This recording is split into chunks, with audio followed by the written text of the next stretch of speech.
మంచిర్యాల జిల్లాలో కాంగ్రెస్ బాకీదారుల ఉద్యమం కొనసాగుతున్నది. చెన్నూరు పట్టణంలోని కొత్త బస్టాండ్ వద్ద బీఆర్ఎస్ పార్టీ ఆధ్వర్యంలో కాంగ్రెస్ బాకీదారులను పలు చోట్ల కూడా పంపిణీ చేశారు.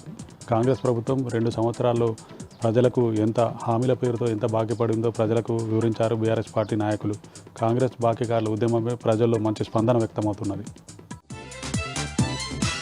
మంచిర్యాల జిల్లా భీమారం మండల కేంద్రంలో స్థానిక సంస్థల ఎన్నికల్లో బీసీ రిజర్వేషన్లపై కాంగ్రెస్ వైఖరి నిరసిస్తూ బీసీ సంఘాల ఐక్యవేదిక ఆధ్వర్యంలో మండల బంద్ నిర్వహించారు. ఈ సందర్భంగా వ్యాపార వాణిజ్య వర్గాలు బంద్ను పాటించాయి.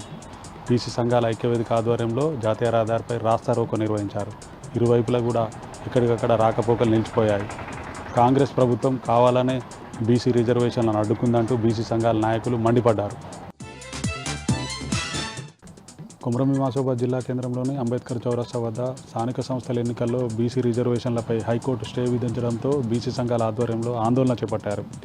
రెడ్డి జాగృతి రాష్ట్ర అధ్యక్షుడు మాధవరెడ్డి దిశబొమ్మ దగ్ధం చేశారు బీసీ సంఘాల నాయకులు.